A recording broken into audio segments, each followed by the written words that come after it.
Hello, everyone. I just wanted to maybe clarify or specify what question I want you to address this week after looking at the materials. The materials I gave you,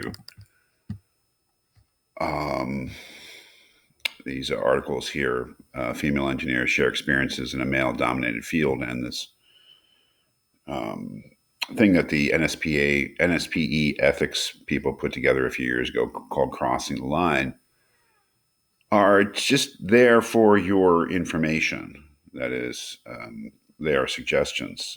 They are acknowledgments that misogyny or discrimination against women engineers, women in the engineering field, and also sexual harassment of women engineers is a reality in the engineering field.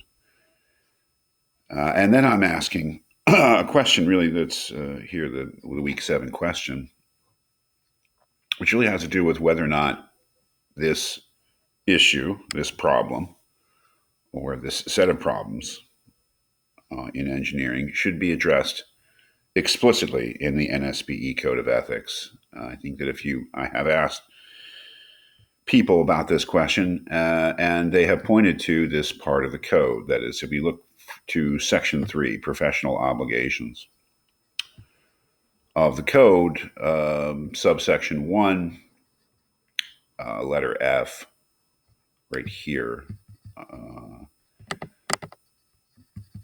Sorry, just want to highlight it. Engineers shall treat all persons with dignity, respect, fairness, and without discrimination. That is a catch all precept or rule or directive part of the code. And it clearly, logically, applies to all cases of uh, discrimination. And that would be discrimination against anybody, right? And all cases of not treating anybody with respect and recognizing their dignity and treating them with fairness. Certainly, one could say that as a catch all, very general principle, it would of course cover discrimination against women engineers. And it would certainly, by implication at least, cover things like sexual harassment, which are clear violations of the injunction to treat people with dignity and respect. Just as if you are a female engineer and your career path is being thwarted or some way or another blocked by your gender, then that would violate the requirement here to be treated with fairness. I'm not denying that. I think that that's all true. The question is whether this general catch-all principle, which is not specifically about misogyny, it's not specifically about the mistreatment of women engineers, is sufficient. This is my question to you.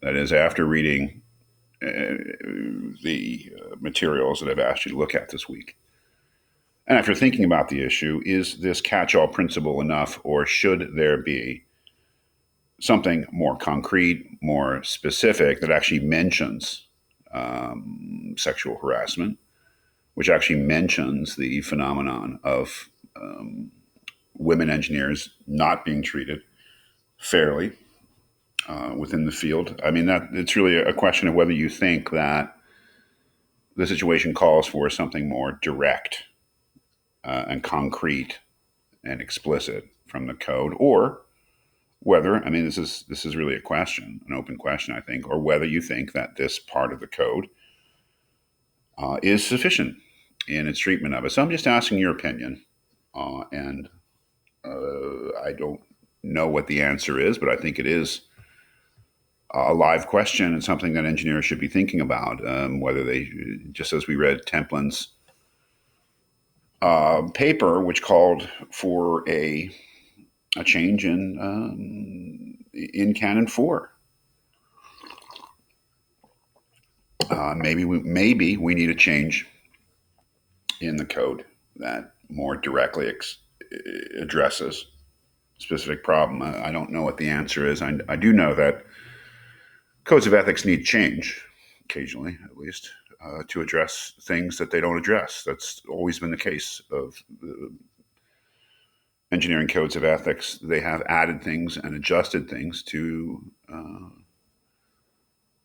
make them more useful and to make them more comprehensive and to make them deal with problems that they didn't deal with before.